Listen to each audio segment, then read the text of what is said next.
all afternoon smelling the wonderful aromas and working up an appetite. So we have this evening some wonderful recipes that are going to be shared with us. You could have been able to pick up a copy of those when you came in. Also, if you didn't already, please sign in with your name and email if you would like to be notified about future events. We'll keep that email list for that purpose.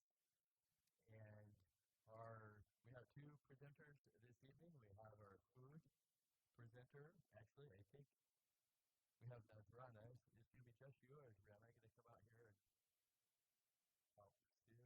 I don't know, maybe. Anyway, Nazrana is now on staff here at Village, and she hails from Zimbabwe via Heartland.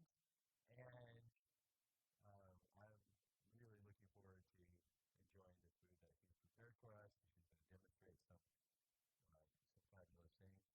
And then after that, we have Dr. John Kelly, longtime friend of mine, classmate from Loma Linda days, and founder of the American College of Lifestyle Medicine. And the short version of his CV is about 3 pages. I won't go through all of it, but you will want to listen to what he has to say because he has some important stuff for us here. And it's really crucial because I think for many people that struggle with their health, it's easy to kind of lose hope and give up. And I think the topic that Dr.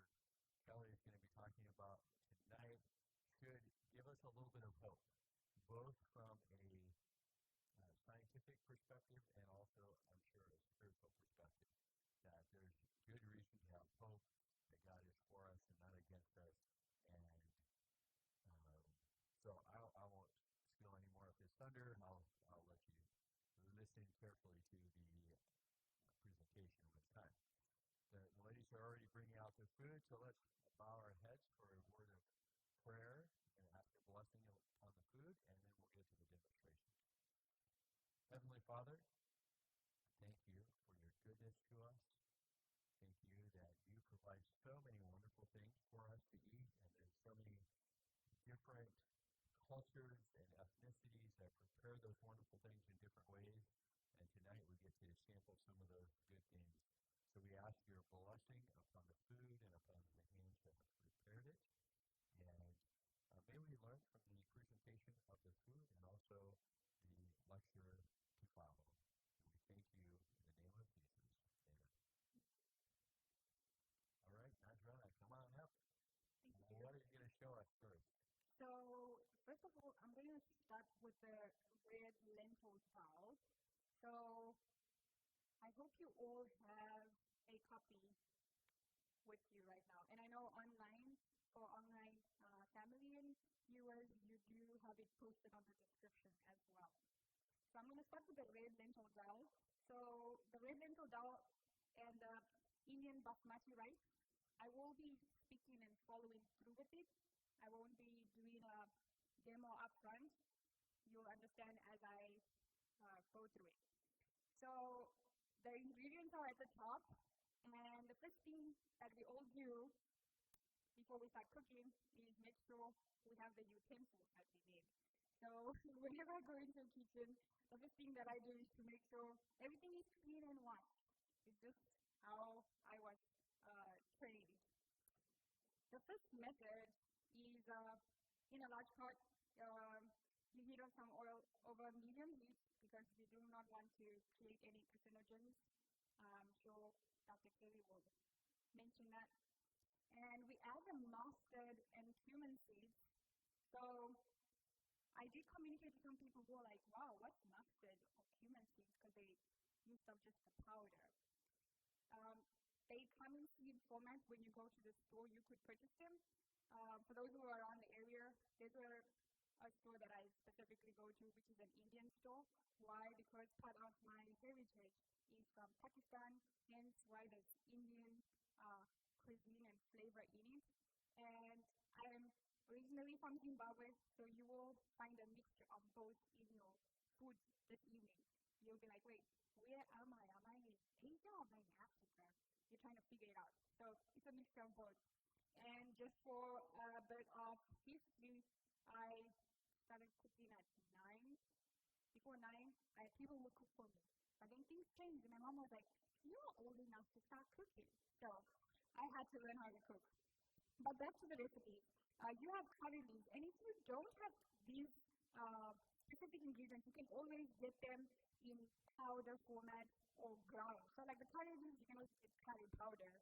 And there's paprika and ginger, and you cook all these together as first on a low heat because the seeds, when you put them in, tend to pop. So you need to be careful because you don't want oil all over your beautiful face. So you need to make sure that the heat is not too high.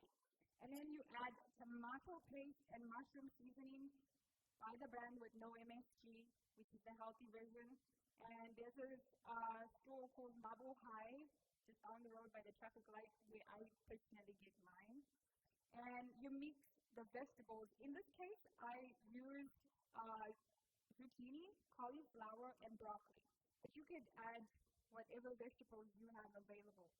One other thing too, I find it hard to follow recipes. I'm terrible at following recipes.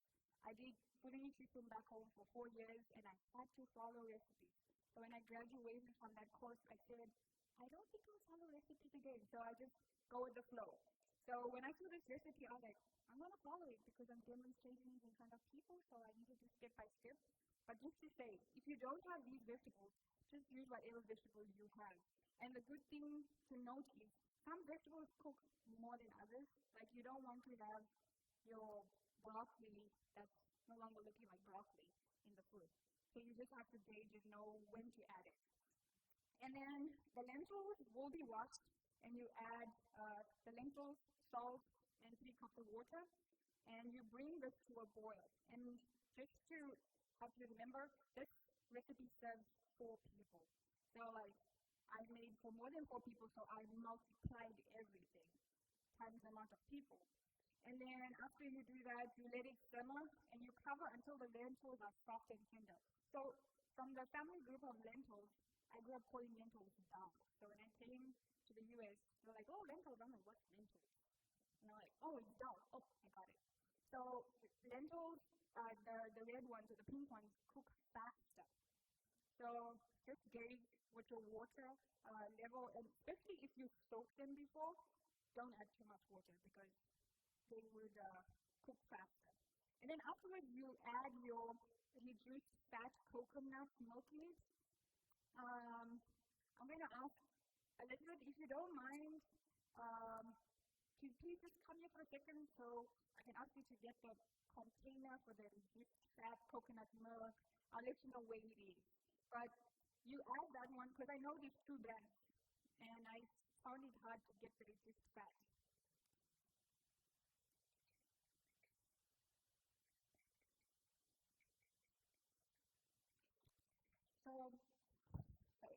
So the reduced fat coconut milk is the best one to get because we're trying to live healthy. We don't want to have a lot of monosaccharides in our food and not be healthy.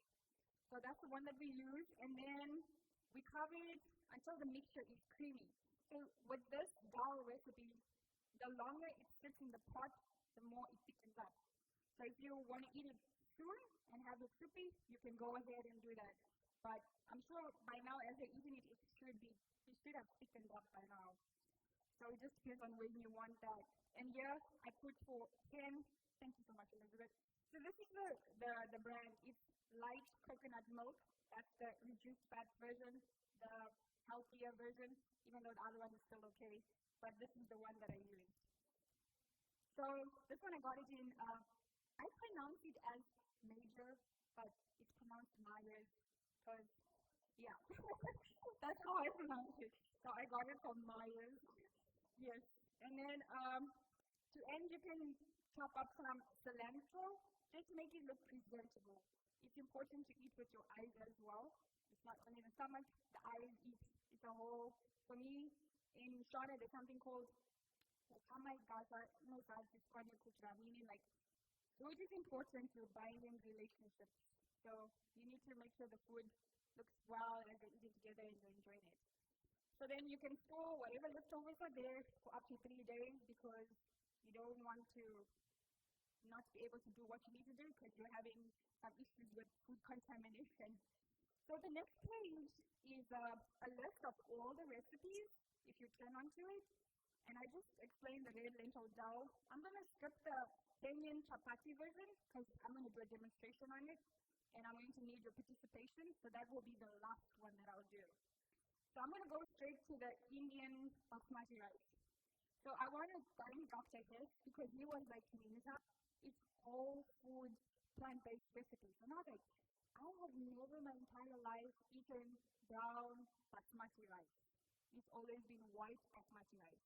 So when he said that, I had a task. I need to go and search for basmati rice that's brown. And lo and behold, there was a lot of basmati rice. My friend Gianna was like, I got basmati rice from Aldi. So I'm so thankful for that. I went to an Indian store that I got basmati rice from, as well as the whole wheat flour. So anyway, for the recipe, you need 1 cup washed basmati rice. It's important to wash your rice because this helps it not stick together and so that it doesn't have too much starch. And for ladies, you can always use that water for your hair, for your face. Men too, you can do it. But I noticed it's a lot of ladies who run for that stuff, so you could use that. And then 2 cups water and teaspoon of olive oil, 2 to 3 cloves, 2 to 3 green cardamom pods, 1 bay leaf, 1 teaspoon cumin seeds, and 1 teaspoon turmeric and salt to taste. And one other thing to note is, as you're eating, for me, traditionally, I grew up eating with my hands. And one of the things I was so thankful for eating with my hands is I never wanted to eat the seeds whole. I've had experiences where I've eaten a whole clove or a cardamom seed, and it was not a fun experience because it's like all this flavor. And I felt like with the fork, I couldn't hardly like pick it up. I'm just like dipping, but with my hands I could feel it. So I'm thankful for Savannah who was diligent enough to, with gloves and utensils, take out the seeds so none of you would experience my experience. If you do, I apologize. But yeah, it gives you the flavor and you want to take it out. So you rinse the basmati rice under cold water, and this removes the excess starch as I've explained. And you soak the rinsed rice in cold water for about 20 minutes because this helps the grains to cook evenly and become fluffy. It's optional too. If you're on the go and you only have a 30-minute lunch break, you can skip it. So now you could either use a rice cooker or use a pot. So in this case, I used a pot. And in the pot, you add a little bit of oil, and then you add your cumin seeds. And when you're cooking with the cumin seeds, you will get to a point where you start smelling the aroma of them. Then you know, okay, I need to move to the next step. So in this step, be careful. I was a little short at the stove, so I was on my tiptoes a lot. And I was like, oh, this is dangerous, because I was like looking in. So just be careful. It's oil, you're cooking. So you stir that for a few seconds, and then afterwards you add your cloves, your cardamom pods, and your bay leaf. And you allow that to saute. And then afterwards you add the soaked rice with water. Remembering that 1 cup of rice is equal to 2 cups of water. And it works the same with the brown rice because the brown rice was soaked. So it works exactly the same. And then that's that. And then now I'm going to move over to the German-style spinach recipe. So in my country, we have spinach that's like big leaves, massive leaves. On this side, they baby spinach leaves. So it's not really going to do the same, but I try to bring it out. And we normally add peanut butter in it. Why? Because sometimes the taste of peanut butter is better, and also because it's more affordable than having cooking oil. So you just add the peanut butter in it, and it makes it taste really good. So you have a bunch of fresh spinach, and a tablespoon of vegetable oil, 1 medium onion, 1 medium tomato, salt to taste, and a tablespoon of peanut butter. So if anyone in your family is allergic to peanut butter, you just wait to add peanut butter at the last step. So you take off the portion that you would like to serve them, and then you add peanut butter at the last step. So you rinse the spinach thoroughly and you chop it. In this case, it was baby one, so there was no need to chop it. We just rinsed it. And then in a large skillet pan pot, You just warm the vegetable oil over medium heat. Once again, we don't want to burn. We don't want to see the heat, the oil smoking and burning. And we then add the onions, and then afterwards you add the tomato, and then you add the spinach. And mind you, sometimes you will notice that, oh, there's more water in it than I expected. Well, that's spinach. I haven't come across any spinach that doesn't produce a lot of water. Normally I just say, oh, well, I guess I'm going to have soup before I eat. So I pour out some of it. And then afterwards, you then add your peanut butter, for those who are going to have. And then the last one that I will talk about before I go to the chapati is the sorbet. My amazing friend Rihanna made it. Basically, you need a blender. That's all the equipment you need, a blender, and then you add whatever frozen fruits you want. So we bought bananas and we froze them, and then the rest were frozen mango, frozen pineapple, and a mixture of berries. So some of you are going to get it after your food settles because you just ate, so you get it later, and you're going to get different flavors. It's not all going to be the same, so if you mix it all up, so you're going to get different flavors of it. But now I'm going to go to the chapati, and I'm excited about this because by the age of 9, this is one of the first things that I learned how to cook in my family. I've been a Muslim. You could not get married without knowing how to make, we call it roti. You could not get married, which is the same with chapati. So you have to learn how to make it. So I made a equivalent of 2 kgs under 1 to 2 hours. I had to learn how to do it. So I don't know what 2 kgs is in pounds. I think that's like what, 5 pounds? Yeah, 4 pounds. 4 pounds.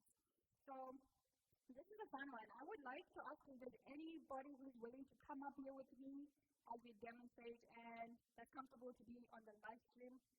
No pressure. I'll just be showing you the demonstration. Beautiful ladies are deciding whether they want to come up or not. So as they're deciding, I'll let you know. I used to wonder why my mom and my aunts loved making chapati. And I noticed why. It's because it takes so much of your strength. It's like you're exercising. So when you stress out, you be kneading it. Like it really helps you. You don't really go to the gym. So there's a lot of work that goes into it. So we're going to skip that part. Thank you so much for coming. And your name is? Susan. Thank you, Susan. I'm Manjana. So this is just for demonstration purposes, and it's going to be for how to roll it out. So usually that's the interesting part. When I first started, I made so many country maps. It one looked like a map of Zimbabwe, a map of South Africa. It was just round, not it's supposed to be round, but it didn't look round. So I'm just going to put this here. And it's important too, when after you're done knitting, like you wet a dish towel and you cover it on top because you want to keep it moist and not dry. And we did use whole wheat flour, so whole wheat flour works perfectly fine. And this is how it looks like. I don't know if you can see it. So the first thing that we do is, I know we're not going to eat this, so it's okay. You didn't wash your hands. Normally you wash your hands. No one's going to eat this. So, yes. So I'm just going to make sure this is hot. Okay. So we take some flour and you just put it on the side.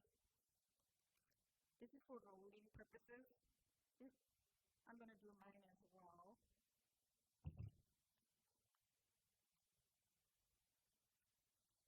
So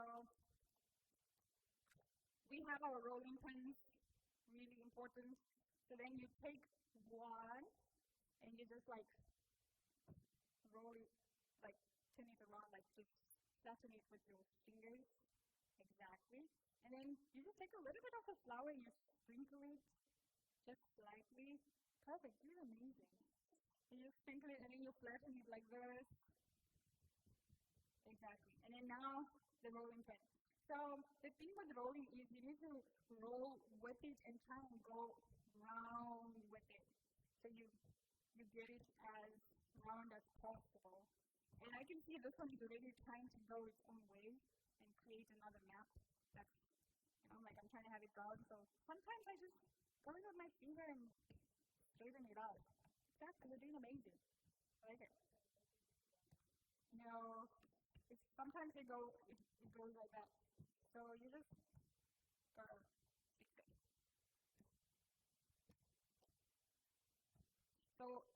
know for a long time that my sisters would get like a round plate or a lid for a pot and then place it and then cut it with a knife. And I always wondered, why is the place rounded than mine? Until I observed them cooking. So you could do that too if you want it perfectly round, if you haven't yet mastered how to make it go round. So you need to like roll it until it's not completely thin and flat. It just has a little bit of mass to it, as you can see. Yeah, yeah. So then once you get there, she's doing amazing.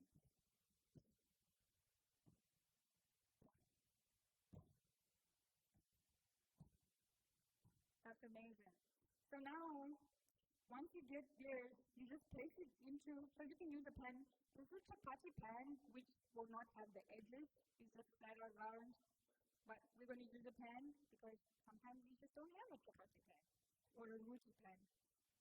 So you place it in the pan, and then because I'm sure I can do this if you cannot.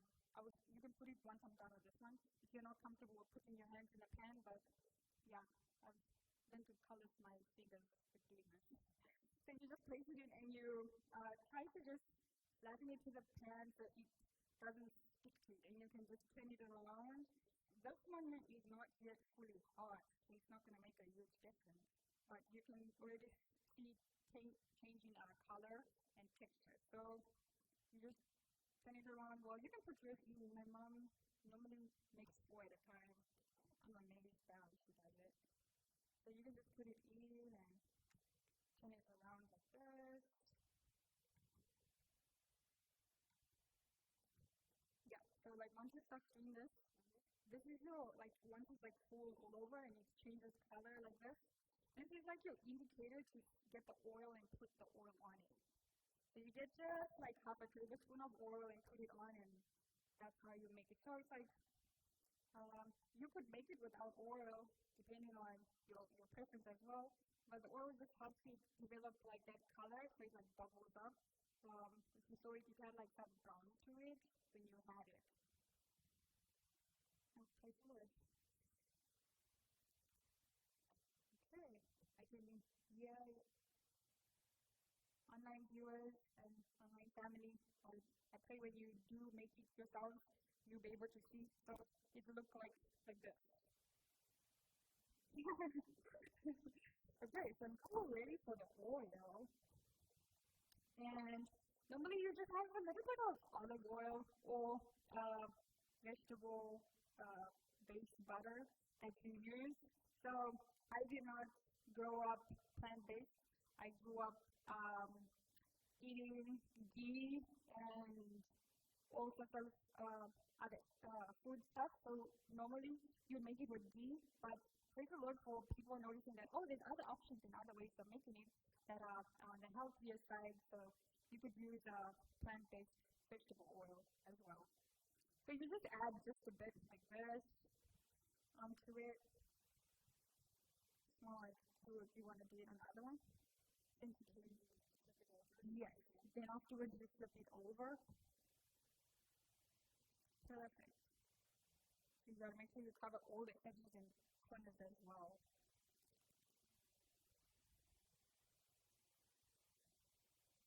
That's right.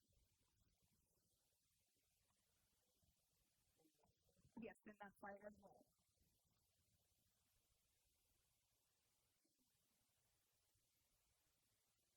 Well, she's a pro. If you need any chapatis, please come and see Susan, right? Thank you. So I know when my friends came to help me in the kitchen, I kind of got carried away and I started cooking and I forgot, oh, I'm making chapatis. So depending on the heat, it can cook very fast. So unless you want to serve burnt offerings, it's important to observe it and watch it because once you put oil on it, it gets brown really fast. Like this one here, because we're cooking on this side, it's getting brown on that side more because we're stirring a pan.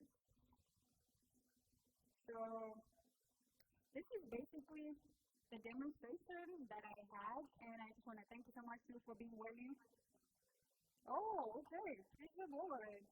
So this is how you make chapati in a nutshell, and this is the Kenyan version of it. So this brings me to the end of the demonstration. Do I have any questions? Yes.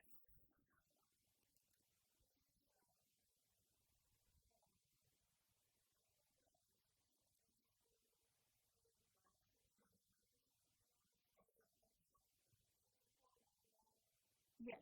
So I grew up with it as a form of bread. You could have it savory or sweet, but I'm on the savory side of life. So I normally have it with savory sides like dal. You could have it with just like spinach. You could have it with just beans. You could have it with any other vegetable or like a stir fry. Or if you would like going to school as well, sometimes we would just put like peanut butter and jelly on it, roll it, and have it go to school. So I remember so many times at school having lots of it in my pocket. I was like, oh mom, I'm going to put this in my pocket. Extra food in case you're hungry. But yeah, you could have it any way you want. So it's like a substitute of bread. Yes, because it's way more easier to make than bread is. All you need is flour, salt, and oil, and warm water. So that's what you need to make it, and you could make it under 20 minutes. If you're just making 4 or 5 for yourself, under 20 minutes is perfect.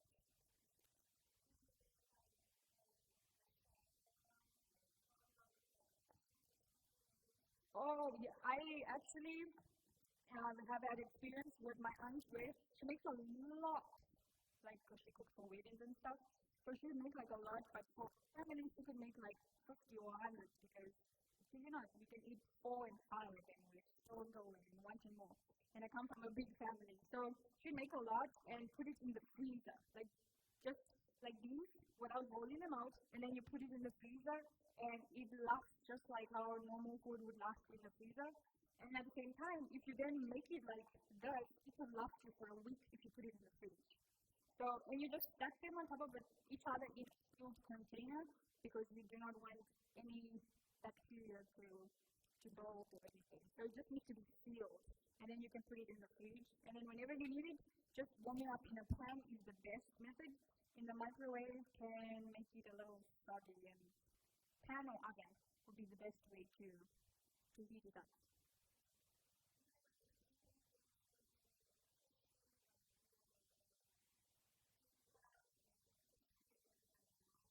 So the crispy version, usually when my mom would make like the muffin, the or these chapati chips, to make it crispy, you'll have to fry it in oil, which is not healthy.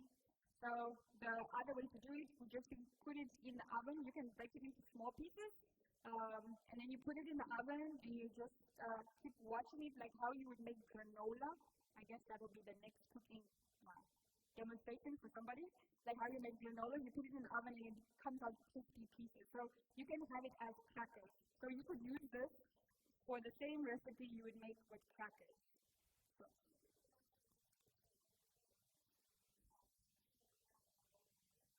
yes, exactly. That's true. You could have it as the crackers that you have with the dip, so you could make it with the same way and it turns out crispy. And the longer it stays out in the open air, the more crispy it becomes, especially because it's whole wheat flour. Yes. Thank you for those amazing questions. Anyone else before I hand it over to Dr. Kelly? Yes.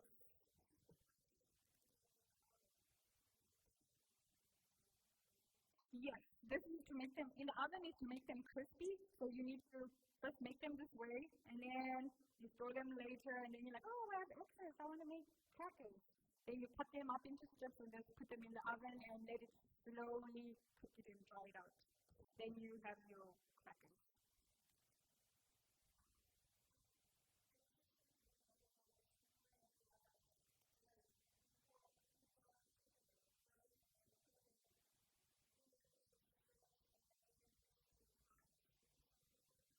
So what I have done is make them into thin strips and then have them on the side like as a dip. So my mom did that a lot for us because we're having like the British way of life where you have tea at 4 p.m.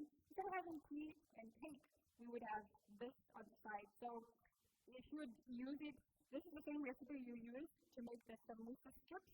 So you just like strip it, cut it thin, and then you would put them in the oven, and then they become really tender and crispy and then crunchy, and you could just have them dip. But I personally like to eat them because I like dry food, so I just had them dry like that from the packet.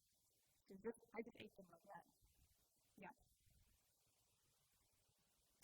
Okay, I don't see any other questions. I hope you enjoyed it. I will call upon Dr. Kelly right now.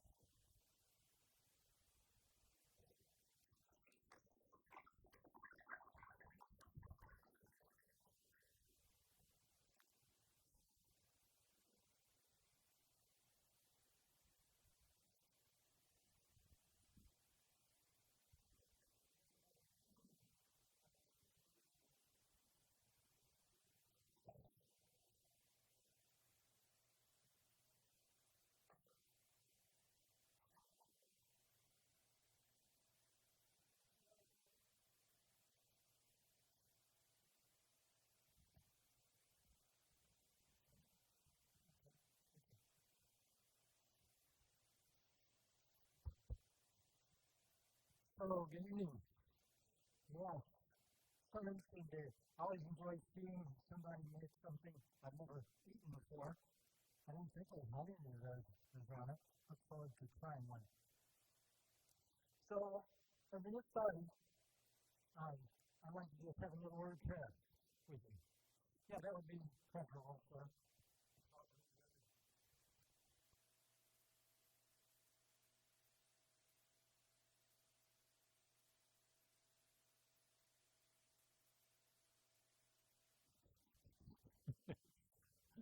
All right.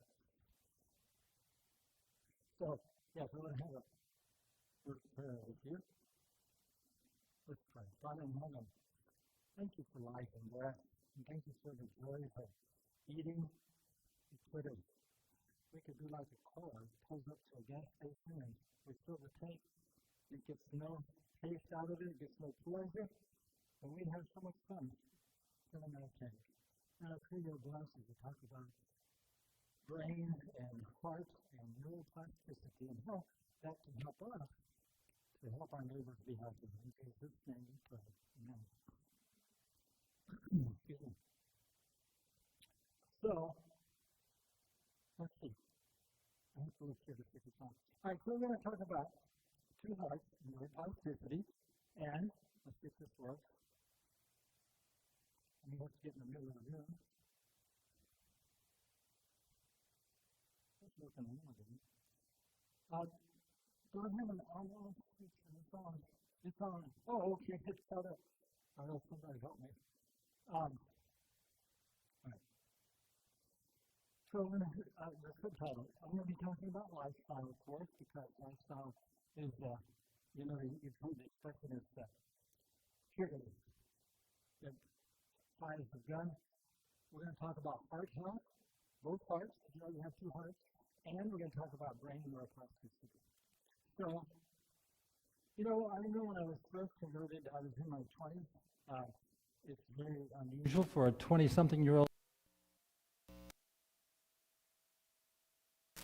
That it happened in my 20s. It's much more likely to happen earlier in life or later in life. But I remember reading this text, and it really intrigued me because this is in Romans 12, 1 and 2. And basically it says, I beseech you therefore, brethren, by the mercies of God, that you present your bodies a living sacrifice, holy, acceptable unto God, which is your reasonable service. But the next one is the one that really got my attention. And be not conformed to this world, but be transformed by the renewing of your mind, that you may prove what is that good and acceptable and perfect will of God. So I thought, I admit I'm kind of nerdy. I was one of those teenagers that used to wonder what would have happened if my mom hadn't married my dad, she married somebody else and had me, would I still be me? And so, of course, the answer is no. I know that now, but at that time I wasn't so sure. So I read this and I wondered, what does it mean about the renewing of your mind? And I kept these verses is mostly just spiritual, talking about a spiritual change. But then after I learned about the brain, I'm not sure that it's strictly spiritual. And I my, if we have time, we'll talk about that at the end. So let me tell you some of what I learned. Now, for those, I just wanted to tell you, this is from the last presentation I gave where we talked about epigenetics and how diet and lifestyle changes your gene switches. So, and this is one of the last slides that we have, is changing your lifestyle. Could you change your diet and lifestyle? Yeah, we could do that. Some of the things are easy and some are hard, okay, because we all have our favorite unhealthy thing that we learned before we knew better. But if you do that, I showed in that talk how it changes the epigenome. It literally changes the switches on our genes so that we have different gene expression. And if you have different gene expression, I showed you how that they are now turning stem cells into working heart cells just by changing the switches on the genes. Because every cell in our body comes from that first one, right? The sperm and the egg become one cell, and it divides, and then they divide. And so do you realize you have all the genes for a liver in your ear? You know, aren't you glad they turned off? And so the point is, every cell has the DNA for everything your body can do. Okay, if you change the gene expression, then that changes you. So I just wanted to review that. We keep that in our mind, because although I'm not going to talk a lot about epigenetics tonight, the things that we're going to learn about neuroplasticity are largely affected or done by gene switches. Okay, so who can tell me, what do you think that the majority of Medicare money is spent on? What organ system do you think that over half of Medicare money is spent on? It's on the heart and the cardiovascular system, especially the heart. But there's one that's coming up fast. But anyway, it is still the number one killer in the United States, and actually most of the first world, is heart disease, heart attack. Here's someone that they've pictured had a heart attack. The EMTs are trying to resuscitate him. I don't know if I need to say this, but I can't not say it. Because I remember when I was a medical resident and working on the inpatient ward, and saw a number of patients who had a heart attack or had had one before they came. And we managed to resuscitate them and get them back to breathing and heart beating, but they're not the same. The vast majority of the time, I actually questioned myself, do I want to be resuscitated or not? I guess you do, right? On one hand, I'll take my chances, but at the same time, it's bad. Oftentimes, it's no longer a very desirable form of life. But as long as you can think and talk or communicate, you can still do evangelism. You can still tell other people about Christ. You don't have to even have legs and arms to do that, right? So, I think I just answered my own question. Definitely, I'll go ahead. Resuscitate me, I'll see what I can do. Anyway, what I'm going to tell you is that the vast majority of hearts that have a heart attack, moments before the heart attack, the actual heart organ is quite okay. It's actually working fine, okay? But what happens is there's a blockage that happens in the artery that supplies blood to that heart, and then it starves for oxygen, and the cells die, or some of them die, and you have a heart attack. And this is a very interesting little picture, micrograph they call it. This is an actual photograph of a coronary artery that had blockages. It looks to me like it had over 90% blockage, because that little brown thing is the blood clot. Look how big that artery really is. That clot would have just passed right along. But because of what they call an atheroma, or a plaque, have made it so there was this tiny little passage. Okay, let's keep going. So 2 hearts in the human body. And some people say, oh, wonderful, I need a backup. Well, it's not the thing.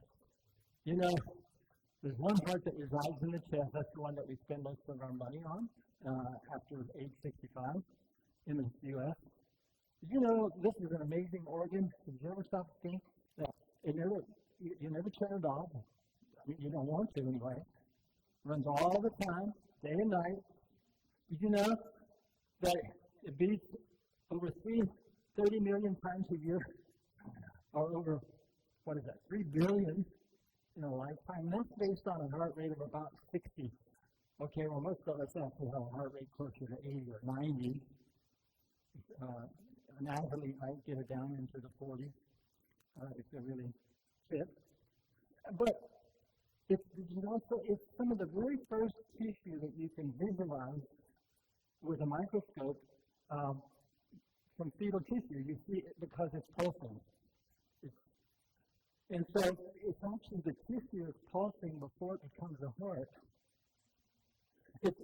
It's pulsing before there are blood vessels. It's amazing. And if it stops for a few seconds, you will pass out. I don't recommend checking what it is for you, but for most people, it's less than 10 seconds that the heart stops. You will pass out. And, if it pauses for a few minutes, then you don't wake up. Doesn't start again. So it's pretty critical organ. No wonder we spend a lot of time and effort on it. All right, but there's another heart. It says in the Bible, if a man thinketh in his heart, so is he. There's another heart in the cranium, the frontal lobes. And, the chest part is continually beating. By the way, the heart, let's say this, the chest part does get a rest. Do you know when it rests? Between beats. Exactly. And so the slower your heart rate, the more rest your heart gets.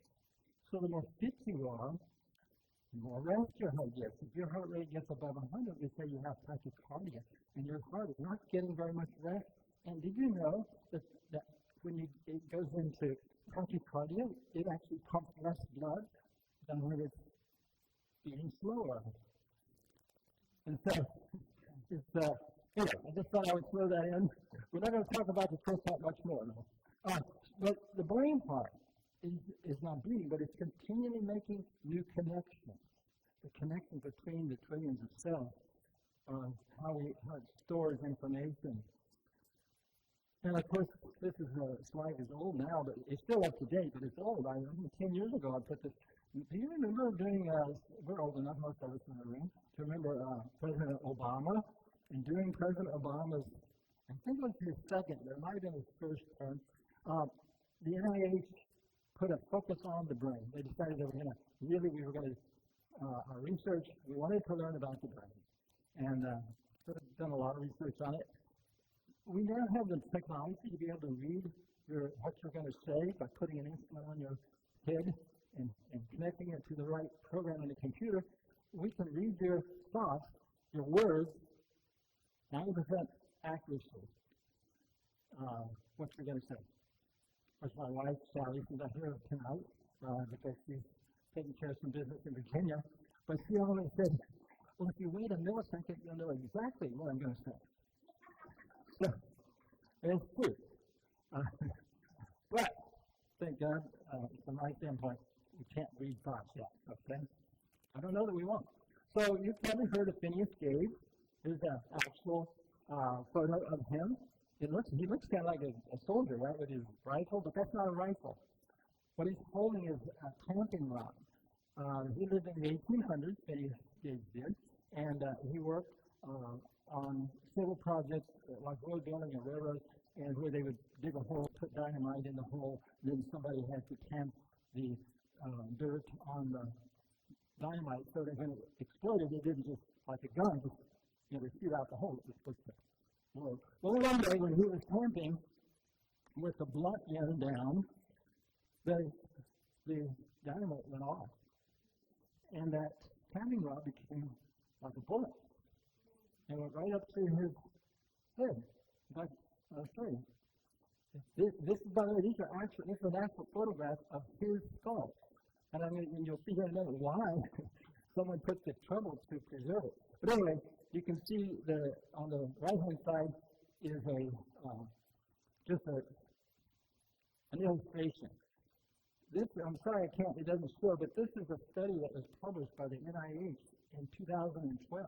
In 2012, they were studying the details of the damage that happened to Phineas Gage's brain when this accident happened, because this was an amazing opportunity to understand more about how things work, because Phineas Gage became a very different man after he recovered from this accident.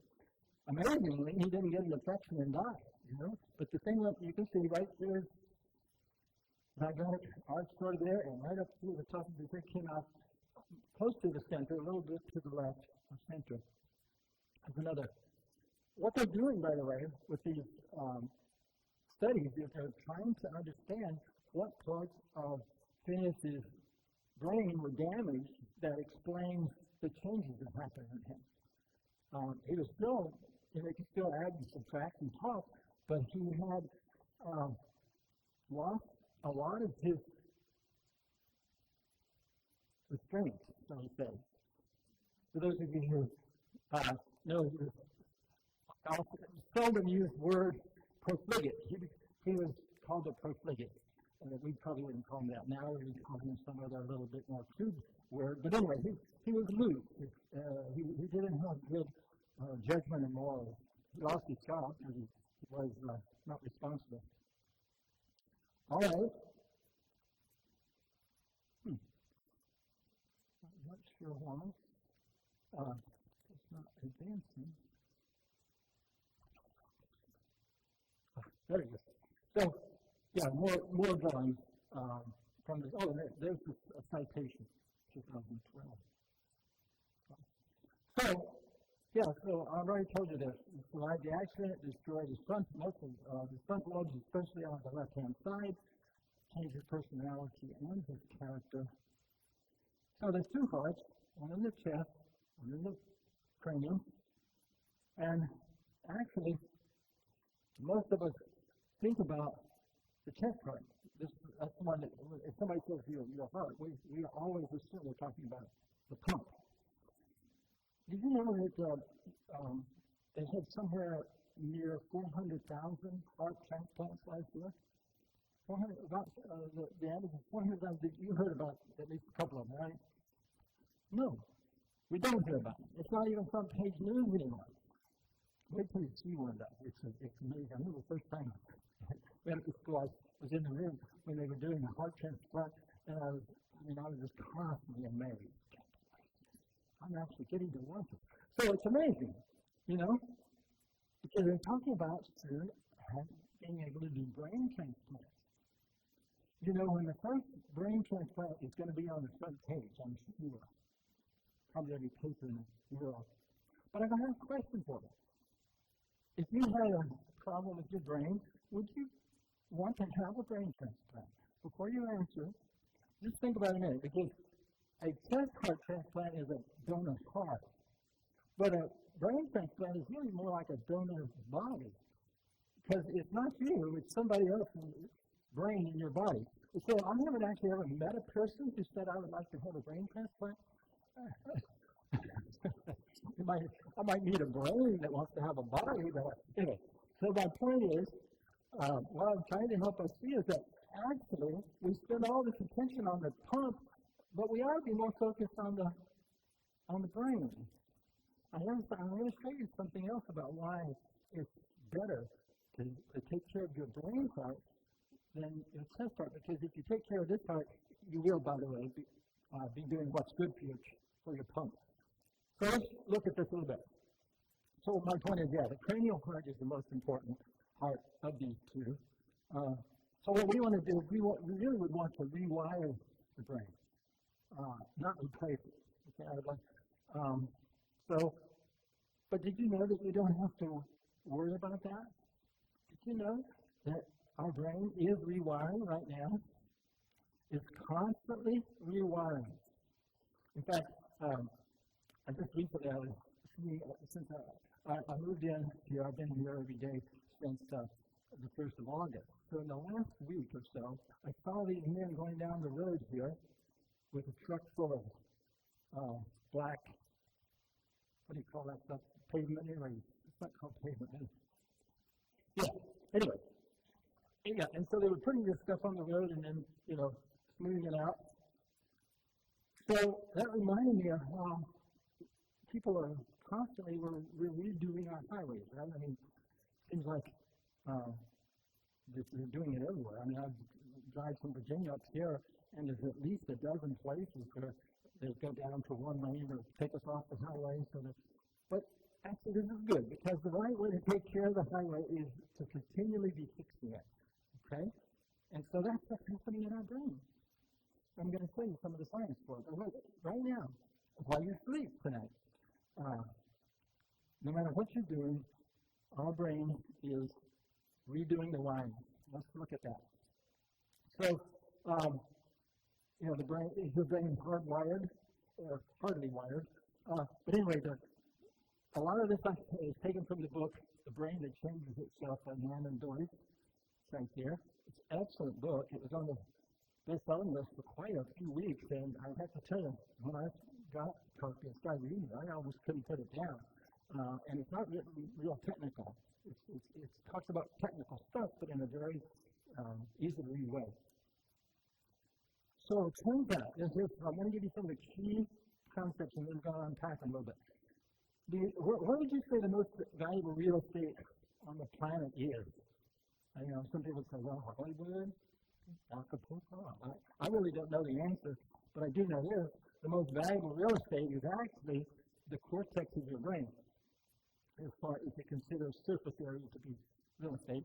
And so what's happening is, constantly, our brain is rewiring to connect to the thing that we are asking our brain to do, to connect in the most efficient way. So it's being used for whatever you're asking your brain to do. So how do you ask your brain to do something? Well, I'm asking it right now to help me think on my feet and know how to push this button and to observe whether people are understanding what I'm saying or not. Right? So I'm using my brain to give a presentation. And if I do this on a regular basis, my brain will rewire from the way it was wired when I was not doing any talk. Our judgment, they've shown this one, it's really easy to show, is in a few weeks, if you take up juggling, you will have some different wiring in your brain. And so, all right, I said that already. So what does this mean? Because I've used so many analogies. Are you aware that there's two colors of material inside the durameter? So the brain has what we call white matter and gray matter, right? And the gray matter is the neurons, the cells that are the thinkers, and the white matter is what the connections, basically, the part of the neuron that connects one to another. So, the cortical area, the surface area is gray, and then white is underneath that, usually. I want to tell you a story of this man, Paul Bakirita, in the medical profession, they call him Doctor. I know a few doctors. They have an MD and a PhD. And this gentleman is talked about quite a bit in the book. I'm sorry I couldn't find a better picture of him, but he is deceased now. But he was known as the man that could connect anything to anything. That was what his colleagues called him. And we're talking about anything. I know guys that can connect, wood to plastic and metal to whatever. But he could connect biological things to biological things.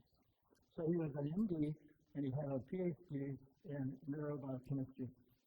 And I'm going to run out of time if I tell the long, beautiful story, so I'm going to keep it short. But I'll just say this. One illustration of his abilities. So when they put men in space, now we've got a man and a woman, right, in the space station and can't get home yet. But when they put the person in space, they knew that they were going to be in a vacuum, which means if we just took you from Earth and put you you would just we have a whole atmosphere of pressure holding our body together. And so they put these people in a suit, astronaut suit or a space suit, that had the ability to put pressure between the suit and their body so that they had nutrition. Well, imagine that they're asking you to go out and work on the spacecraft and mount some kind of an antenna, and you've got this suit that's so strong, it's holding the pressure to keep you alive, and you can't feel anything. So they say to Paul Bunker, develop a way so that the person inside the suit can feel what's happening with their hands. And so he created some pads to go on the fingers and wires inside the suit and connected it to the brain. And how did he connect it to the brain? He put a plate on the tongue, because the tongue has tremendous resolution. I'll show you. There's more ways that we use the tongue to connect to our brain. Anyway, so that's the true story, by the way. You check those facts out. Okay, so here he is, a more frontal picture.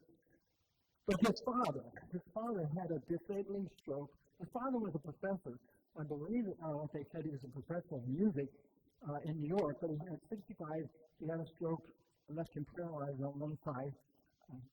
So hemiparesis, we call it. He couldn't walk, couldn't speak, actually couldn't go to the bathroom, sit on the commode and take care of normal things. It was a very humbling experience to have that kind of a disability. Well, he had Pedro, Pedro. He had two sons, Paul and George. And Paul was in his residency when this happened, and there wasn't really any way he could take care of his father. But George had more time, because George was a medical student, so he wasn't really that busy yet. I'm kidding. But anyway, he did. He went to live with George, and George took care of his father and got somebody to help him. And anyway, they didn't know. This was in the 60s. See that? Oh, no, it doesn't say he was 65. Anyway, it was in the 60s. And so they didn't realize what we know now about recovering from stroke. And so he says, the only model I had, this is George side, the only model I had was how babies learn. So we played games rolling a ball like children. And what he did was, you've heard the saying that don't tell somebody that doesn't know that you can't do something, that you can't do it, because they might just do it and prove you wrong. So it's true. I mean, it's very, so they didn't realize that you can't recover from stroke. They were expecting that the father was going to get it all well. And so they designed and practiced exercises. So, for example, he did recover to where he could crawl, and then he recovered where he could walk, and then he really got full mobility, but he still, this is before electric typewriters, and he needed to type, and he couldn't type, and so they developed exercises to strengthen his muscles, and he actually went back to work as a professor for some years. He remarried because he was a widower, and anyway, so he goes back to work, and he remarried, taught for a number of years. The family were very curious type people, so I don't know which one of them proposed it, but they all agreed that when Pedro died, they would have an autopsy and see and prove that he had recovered, And so anyway, he did die. By the way, he died from a heart attack, this heart. And what had happened was, apparently he did not realize then that you need to change your lifestyle. If you survive a stroke or heart attack, this is a wake-up call. Make a change. And he didn't. And he was hiking. In the Andes and had a heart attack, which was almost unpredictable. And I die at high altitudes if you have poor circulation. But anyway, so they did a autopsy, and lo and behold, when Dr. Aguilar, told Paul, come, you got to see this, he had Pedro's brain had black necrotic tissue. His brain had not recovered. It was, black is what dead tissue looks like. And it was still dead. In fact, the pathologist said that in one part of the brainstem, it was 90% dead. 90% of the cross section was dead. So he was living with 10% of the spinal column, and yet he had all that functionality. And so they're telling me, well, how did this happen? I mean, how can you do this? Well, as you heard, of course, they say some of us only use 5% of our brain, or 10%, and some of us, we don't use any of it, seems like. But anyway, yes, it's okay. Have a little humor with these things. Make the medicine go down. But anyway, when they went to publish this, okay, this is so embarrassing for the journal that turned it down. But when they put this together to publish it, they wouldn't publish it. They said, this is impossible. Sometimes this is artifactual. They use something in it. Can't be what you said. And of course, they had not thought to document with video the father's functionality after the stroke. So everybody questioned that. Well, you're biased. You thought he was normal, but he wasn't. Well, anyway, what happened is, as other researchers started finding data on this, and the journals, they actually did end up publishing that article in another journal a few years later.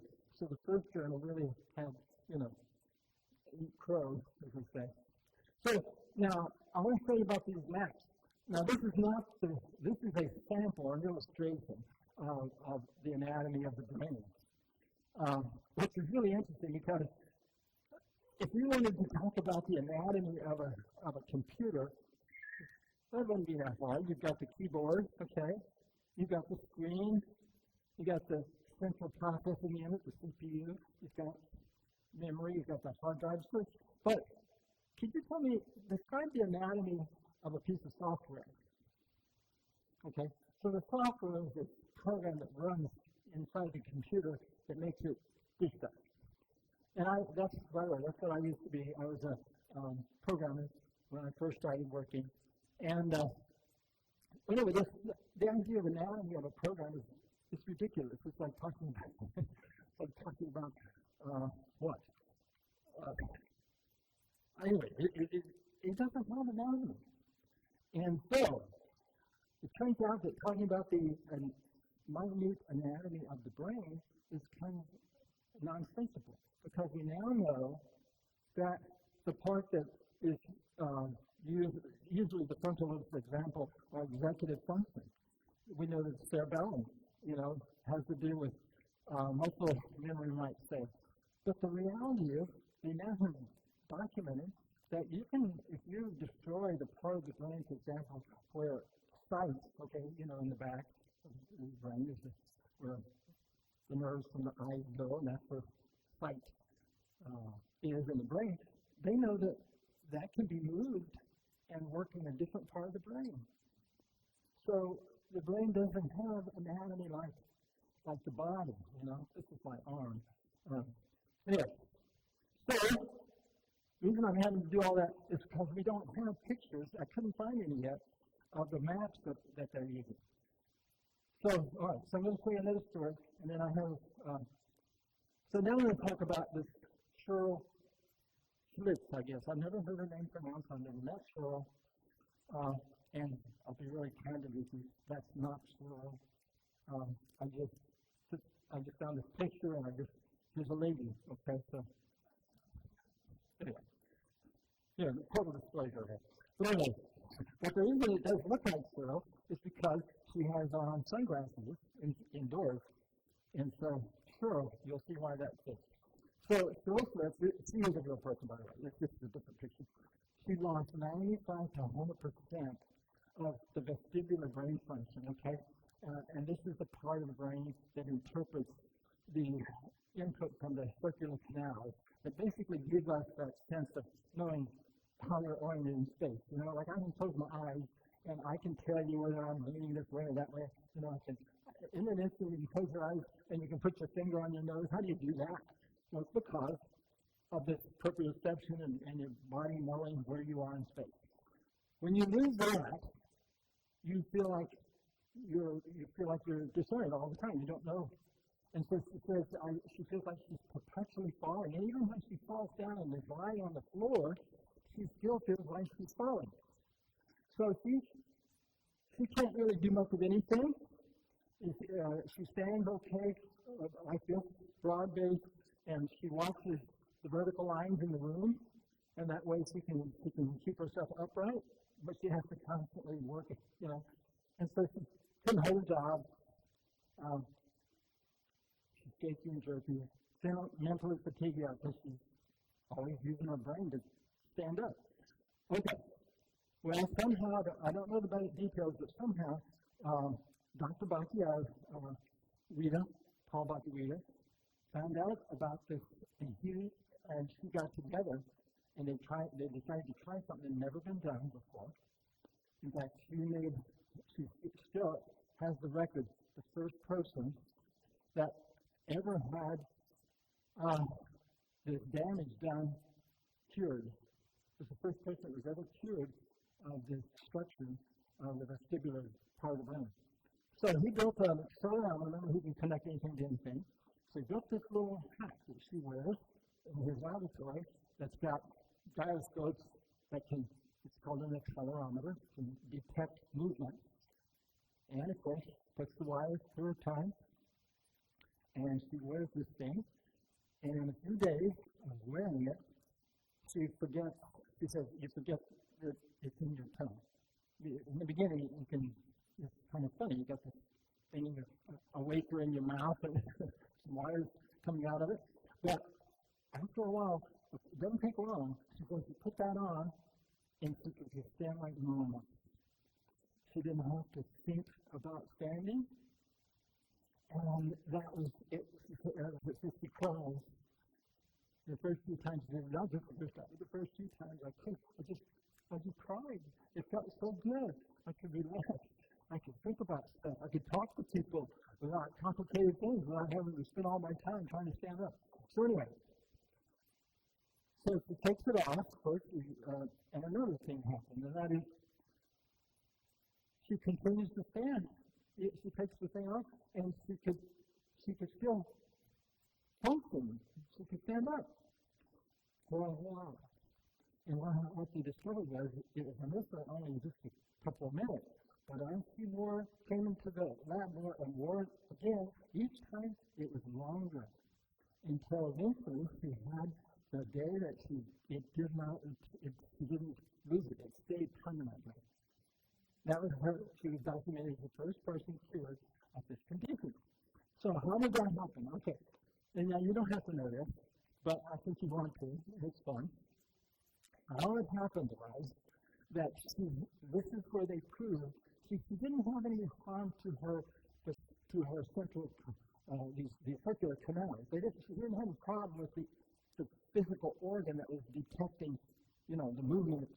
What was wrong was she had destruction of the vestibular portion of the brain as those things were wired to, connected to. But they were still there working. So what happened is the circular canals were giving the same signals that the accelerometer was giving. And what the brain does is things that fire together, happen together, it wires together. And so what it was doing was the helmet was giving her brain the input to know what was going on and could make the connection. And so it wired her canals to a different part of the brain. Anyway, so that's an example, an extreme example of neuroplasticity. So, I'm sorry. I need to look at it. We've said all that. Yep, we've said all that. So this is a crude map. This is called the homunculus. And this is where we actually can draw portions of the body on a cartoon of the brain, frontal lobes. And the size, if you look at that, you can see the mouth and the lips are, these are strange shapes, right? And look how small the leg and the knee and the different, but look how big the hand is. So what it is this is an illustration of where so much of the brain surface is controlling. And so we have such fine motor control and sensory of our hands that it takes a lot more of the brain, right, to map that. And it takes very little to map what happens on my elbow or my heel. So, but this is not it's an illustration, but it's not the kind of map. The kind of map that they had to do for neuroplasticity is much, much more high resolution. This is fairly crude map. Don't you love that one over there? This is the motor cortex, and this is the sensory. And you can see big, like I said, big toes, big hands. That is my thing. So now I want to show you something. So how did they discover this, and how are they researching it? It's something called syndactyly. This is the most common form of syndactyly, is when two digits, or toes are also called digits, but anyway, when they're connected and they're not separated, that's syndactyly, webbed with these digits, and that's the most common. And if that, you can see obviously this person, they didn't do anything about it. I mean, this is an adult foot. We don't bother with that. Who cares? But you can even swim better, like that, But the point is, that's supposed to be a joke. But hey, if it happened to your fingers, you want to fix that because you need all fingers separate. So sure enough, what they've done is they've done studies. So this would definitely, it would be irresponsible for the doctors not to separate those fingers as early as possible. I mean, I don't mean on the first day of birth, but certainly probably I think it's usually done in the first month or two. Oops, I'm getting ahead of myself. So I want to tell you what they did is they had experiments with animals, because animals, monkeys, have this as well. They'll have syndactyly. And so what they've done is they've mapped now they have this high resolution mapping they can do. They map the brain of the monkey before they do the operation, and they show that there's only 4 digits on the monkey's hand.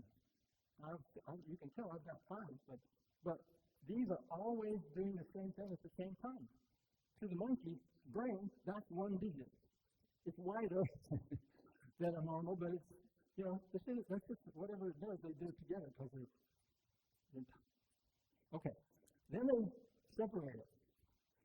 And once the wounds are healed, then they, I forget now, I think it was like a couple of months, they want to give the brain time to remap. And then they map the hand, and they show that there's now 5 digits. And then they stitch it back together. They will just tight it, sew it together. I guess you could do it with super glue too if you wanted to. But anyway, you put them back together in a non-permanent way, and the brain map went back to 4 digits. So with those kind of studies, they're actually how it works to a large extent, how long it takes. They're doing a lot more research because the rate at which that map changes isn't always the same. It's not the same for every person, it's not the same for every kind of issue. Are you good with your hand? I wrote this before we started. This is an unusual one. What? If you are a heavy dairy user and your heredity predicts scoliosis, and we've talked about this in the past over various times, dairy is not really fit for humans. What if it causes abnormal bone growth in children because of high protein, high fat, high calcium, high phosphorus? Children, myself included, have experienced complained of growth pains from heavy dairy use. I remember reading something about this years ago. I believe they were associated with high dairy, high animal fat, high protein, causing growth. Could high dairy consumption cause cellular growth, abnormal cellular growth in children and adolescents? Could these genes be turned on and off depending on lifestyle? Is your diet? Are there genes for scoliosis, and can they be shut off by diet and lifestyle changes? You know, what you're saying, I've been thinking about this for a while. Well, I've been wanting to talk to you about this. Yeah. Well, I'm very interested in what you're doing, what you've written, what your thoughts are, and your knowledge is. But can we finish? Let me finish. I'm almost finished. Let me finish the talk, and then during the Q&A, you can ask me questions, and I'd love to talk to you more about it. But anyway, the short answer is, I believe the answer to most of those questions that you read is yes, yes, yes, and yes. Okay, so what I want to do is I want to tell you that well, I'm going to show at the end a slide how you can accelerate or maximize the neuroplasticity of your brain and help it to be as efficient as possible. And so now I'm going to wait to do that until I get to that slide. So, stories I love stories, especially when they're right on the point, and I think this one is. So, Eric is actually blind. He cannot see. He can't see from birth. And you can see he's getting ready to put something on his tongue. It looks like he's putting a candy bar or something in his sucker. No, that's not. That's one of those devices of the type that Paul Bocchiarita did. And see on what he's got on his forehead? He's got three cameras that gives him depth vision, and that device is wired to his tongue, and he does wall climbing as a blind man, and he leaps for the next thing.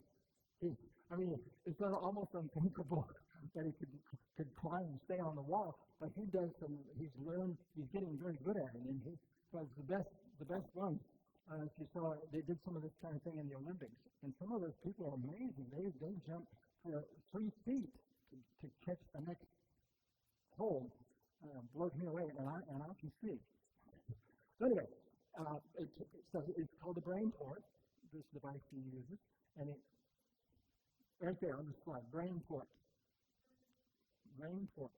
Yeah, that's probably a brand name. I don't really know, but the point is, this is an illustration of the application of some of the information that Paul Bocchiarita and his father and different ones have helped us. There's a lot of people now that have done research on this.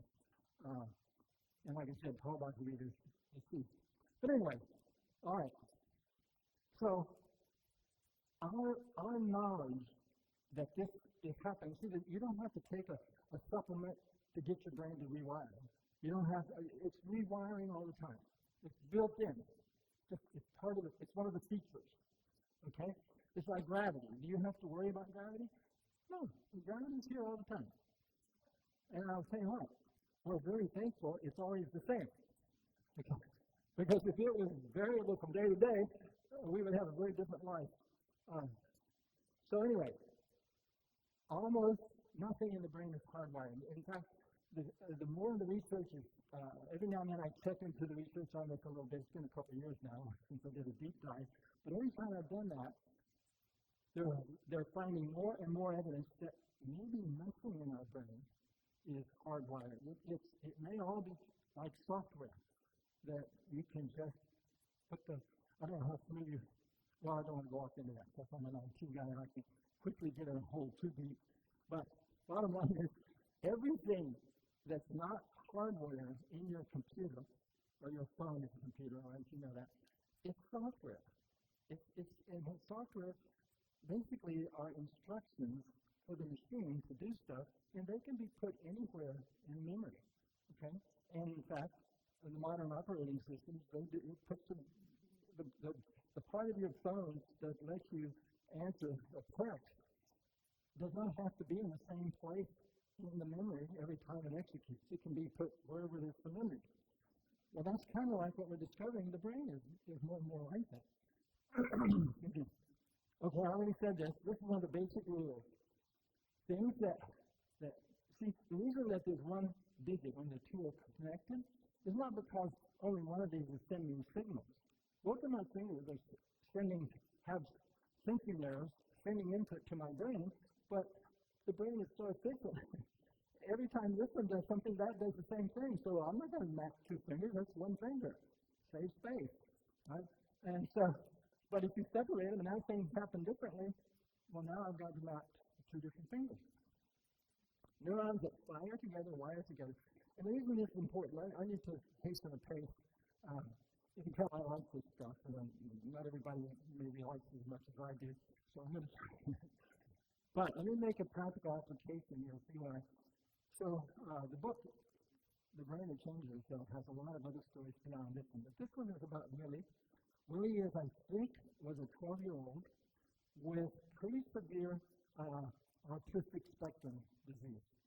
He was in special ed in public schools in West Virginia, and he wasn't doing very, he was okay, but he wasn't making any stellar progress, so to say.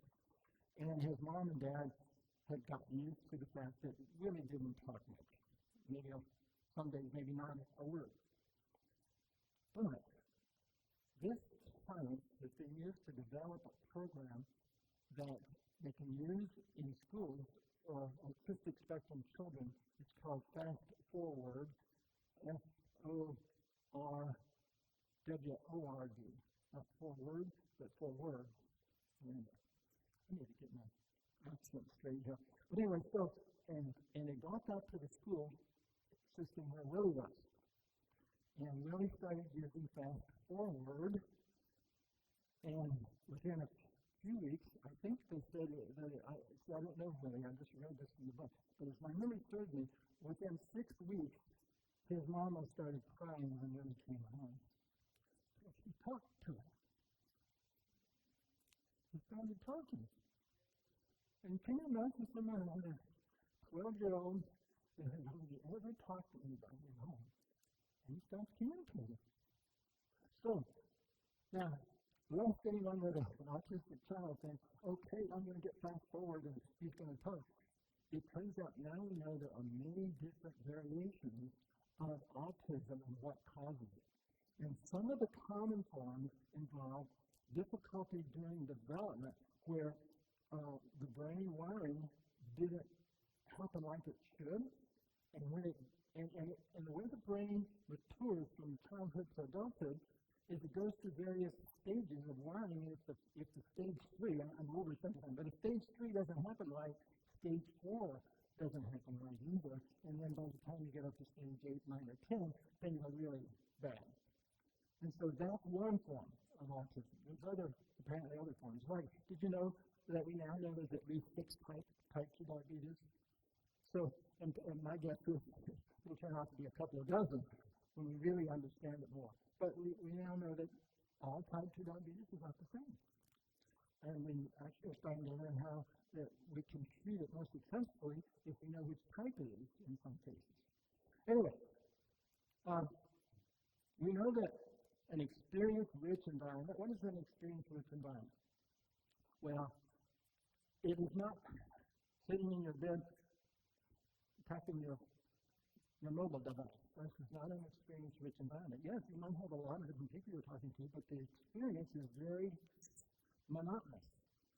So that's one of the reasons that increasingly experts with pediatric population are saying don't give unlimited access to a media device to children during their developmental time. This is not good, and it may not be fixable. And you know, if it was just a bad thing that once you grew up you could fix, that would be bad enough. But if it's something that you cannot fix, then I think that's the worst time yet. Okay. This Fast Forward program I talked to you about proves something that's very interesting. They're learning, our scientists are learning how to diagnose what the issue is and how to develop a learning experience that can go back in essence and give a chance for the child or the person, even in adulthood, to remap in the phase that the first went wrong. Okay, when things first didn't map right. So that's what I'm at the very edge of my understanding. So if you're wondering what I'm saying and you want more explanation, I'm sorry I can't give a lot more yet. You can go to the library. But the point is, I do know that the phases of wiring process. Like I said a while ago at the very beginning, I said you can see this tissue pulsing, and it's not a heart yet, but it is tissue that's pulsing. It becomes a heart. And there's not even any blood vessels left. There's not even any blood. I mean, haven't you ever wondered about that? How is it that the body creates the circulatory system and the blood's inside the circulatory system, but it creates the blood as it goes along. I mean, anyway. So in a similar way, there's steps in the process of development of the brain and its wiring, and that we're getting better and better at understanding where things went wrong with different conditions. And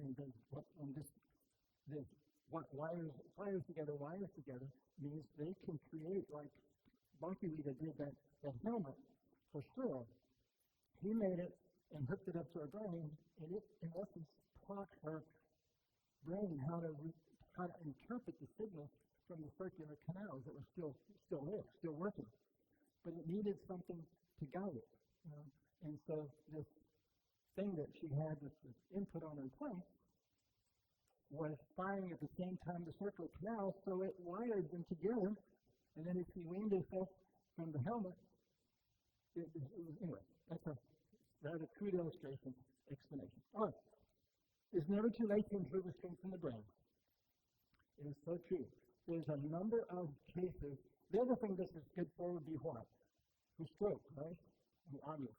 Did you know, again, the book, if you're interested in this, or you know someone that has had a stroke, even years ago, there's a number of cases, hundreds, documented where people who had a stroke 20 years ago, and they learned about neuroplasticity, and they used the technique. It's usually called, the most common one is called restraint therapy, and they have recovered full function even after 20 years after the stroke. And but it's a slow process, and it requires someone that knows what you need to do in sequence. So you do this until that wiring is in place, and then you do this. Anyway, by the way, restraint therapy is very interesting. What does most people with stroke, what do we usually do? We help them to get as much back as they can in a few weeks, maybe an unusual case might be 3 or 4 months. And then we teach them how to use devices. Right? We've got this thing that they can grab stuff through the way. Anyway, we help them adapt to their handicap, impairment. But with restraint therapy, what they do is, listen to this, they restrain the working limb. So if I'm paralyzed on my right side, and I've gotten used to using my left now, for an hour or more, an hour or two, they will restrain my good arm, and I practice trying to do stuff with my bad arm. Why? Because there's nothing wrong with the muscles or the bones. The only thing wrong is that the connection between the muscles and my motor cortex is gone. But it turns out, this is getting complicated, but anyway, it turns out that there's another weaker wiring through the thalamus from all parts of our body. Enough of it's kind of like a wood stove that won't heat the house, but it'll heat you if you're really close to it. And so there's this weak signal, and it's enough that the brain is aware that there's a limb, but it requires me to move that limb on a consistent basis. And even what they show is, even if I move it with my good hand, it will help, because anytime you move a limb, there's signals going to your brain. And anyway, so restraint therapy, they keep the person, because what happens, and I've worked with people with stroke, and I know it's frustrating, really frustrating to them when I tell them, I don't want you to use your good hand. Use that hand. And they try to do something, and it's very difficult. They try to pick it up, and they get frustrated, and so what do? They take the goodies and put it in. I'm like, okay, I know your frustration, but don't do that. Anyway, I'm going too far here. All right, so we don't want an anatomical brain transplant. We need an attitudinal transplant. So now I'm switching a little bit now. I'm going to talk a little bit about character. Do you think neuroplasticity might have anything to do with character development? Well, I can't see how it doesn't. But anyway, so we need a rewired brain. Did you know there's a promise in the Bible about this? Oh, by the way, some of you may know Wes Youngberg. His book that he put together, Memory Makeover. It's very interesting. It's more about Alzheimer's, but it's also about memory. And so you might find that interesting. There's a copy of the book, picture of the book that most of this, what I share with you, is out of this book right here, The Brain That Changes Itself. But did you know that in the Bible we're told about this brain transplant? So first off, he's made this provision that the way we're designed, the rewiring is happening continually. The brain is continually monitoring what is firing together and it's changing the map to wire those things together. So that's what that slide is all about. The next thing, principle. I'm gonna skip past this. I'm told. So, do you know that we're going to have, you know Daniel chapter 3, right? That these three Hebrew worthies, and this is one of the stories in the Bible that literally gives me chill bumps reading it and thinking about it. I mean, this is that statement, our God whom we serve is able to deliver us from the burning fiery furnace, and he will deliver us out of thy hand, O king.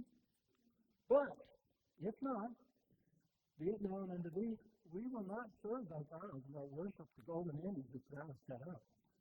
So, I love both of them. I love that he expresses that faith, he will do it.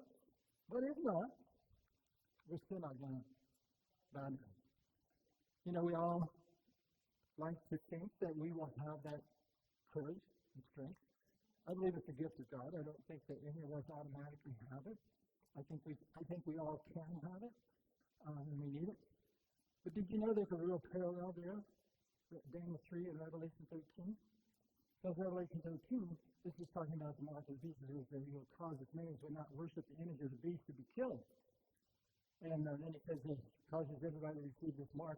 By the way, oh boy, I better not go off into that. But I want to say, well, I'm going to at least say this much. I am really finding CBDCs very, very significant prophetically. And so I don't have time to do a Bible study with you, but I can tell you that the world, apostate Christianity, okay, the apostate Christianity has been teaching for a long time that the mark is something that goes on your forehead, a tattoo, or some kind of a device they put in your body. For those of us who understand, though, that the mark is the mark of the beast, the Antichrist, which they say themselves is Sunday sacredness. So, and I believe what's happening is the world is lining up to where we're going to look like idiots. So we can't see CBDC as the mark of the beast. What's the matter with you? Anyway. Hopefully I gave you enough that you'll take another look and study into some of that. Because pretty soon, when the currency is all digital, think about it, pray about it. Time might be shorter than we realize. Anyway, and then 3 is succeeded by 1, chapter 1. And so this is where really, the connection I'm wanting to make here is, so your brain is constantly rewiring. But how can you help that process be as effective as possible? A healthy lifestyle. A healthy lifestyle. So I remember the first thing I think that made me want to eat healthy and live healthy was I wanted to, I didn't want to have a heart attack when I was young. I didn't want to die of prostate cancer like my dad. I wanted health. Well, the more I learned about it, I think that my biggest reason I want to live healthily is character. I'm not going to take my body with me when I go. I'm going to take my character. So, anyway, think about it. Maybe the best reason for us to live a healthy lifestyle is for character and spirituality, more even than. So, I'm talking now about this heart health, right? Not the chest health. Anyway, so you remember the story. these four guys were judged to be 10 times better than the ones that were eating off the king's table. Because King Nebuchadnezzar was not eating healthfully. I mean, he wasn't. And there was like the wine. It says the king's meat, because that word meat is translated, we would translate that as food. That doesn't mean animal flesh. It may include it, but that's not. But the wine you drink, that's pretty clear. Anyway, all right. I think I have a blank slide. Yeah. So here's what I wanted to show you. I'm going to stop here. I think the wine is orange. I'm just kidding. So I will give you a new heart and put a new spirit within you. I will take the heart of stone out of your flesh and give you a heart of flesh. How many of you would like to have that happen in your life? I will freely confess I want that. And look at this next verse, 27. I will put my spirit within you and cause you to walk in my statutes, and you will keep my judgments and do them. I don't know about you, and don't answer this question, but I believe over half of my prayer time is spent asking God to help me obey what He's taught me I need to do. I mean, I'm still asking for more.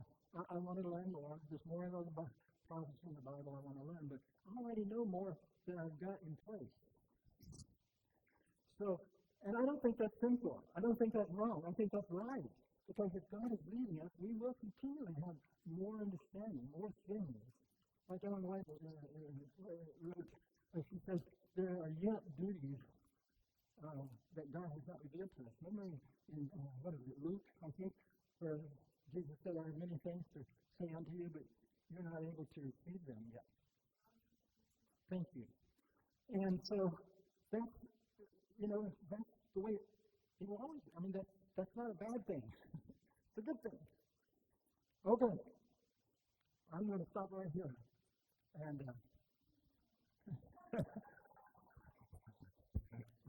thank you, bless your heart. Well, we'll have part 2 another time. But, so, let me ask you a question too, and then you can ask me something. So, what did you think, for you, was the most significant application of neuroplasticity that we talked about? Was there anything that you thought, wow, that's really cool to know?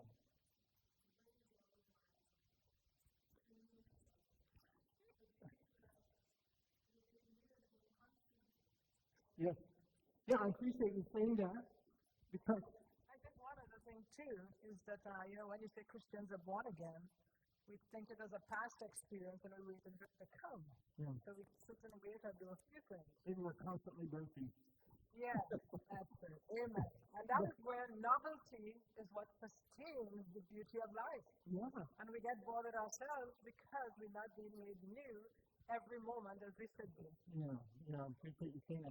I didn't expect anyone to say that the brain is constantly renewing itself, but I actually do. That is the most, because everything else just flows from that fact, right?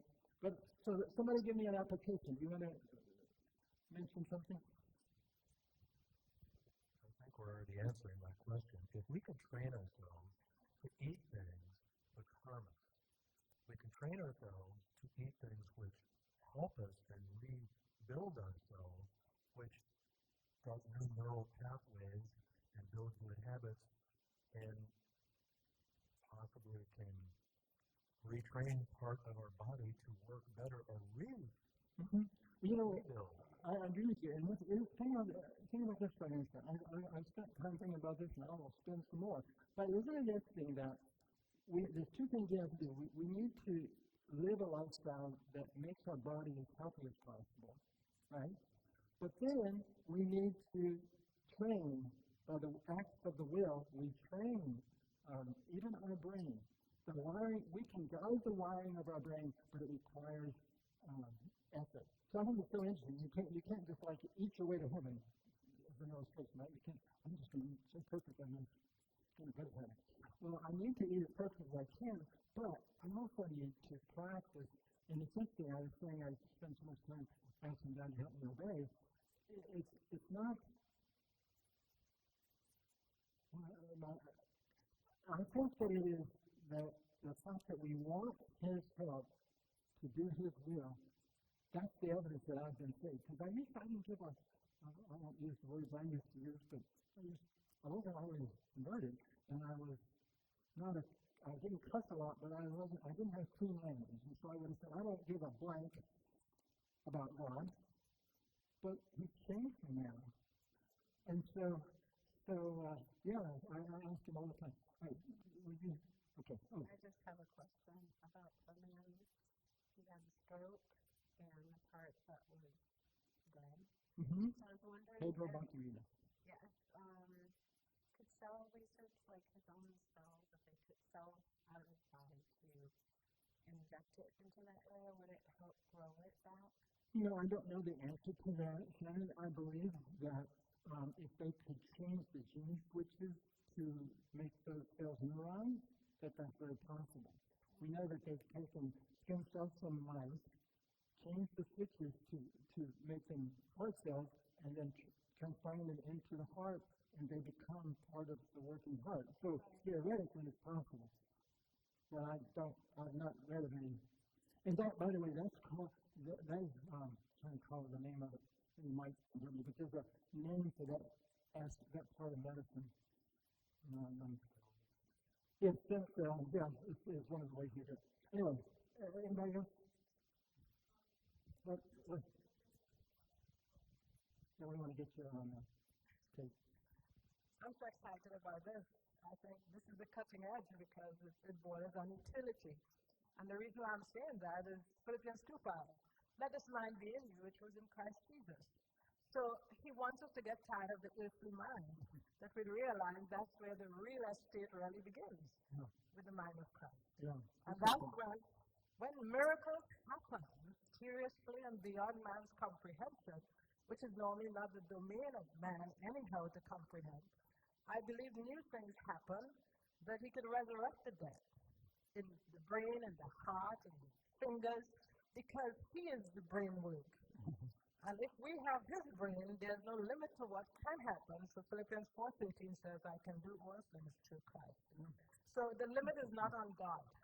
The lack is not on God.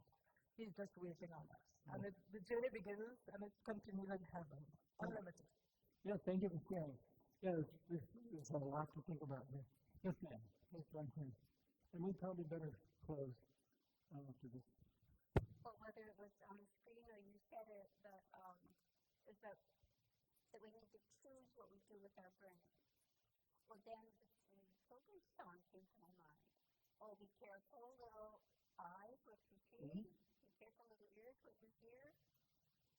I mean, those things change us. Yeah. Whether we choose to hear or see a good thing or a bad thing. Yes, let me confirm that. They've now shown that they can map your phone. If you read your phone enough, which most of us do these days, my phone is mapped onto my brain. Yeah, it's in my phone. It's like if I check my phone, which okay, I did. I used to check my phone, and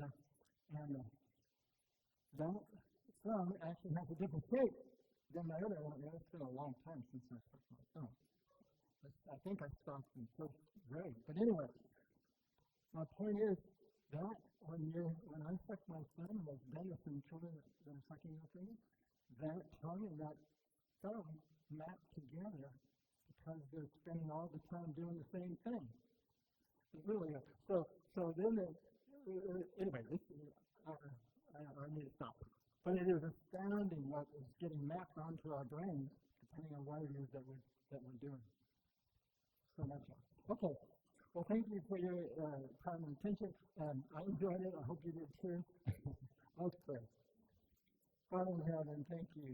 We are indeed wonderful and marvelously made, and we understand so little. There's so much more yet to learn and understand. But thank you.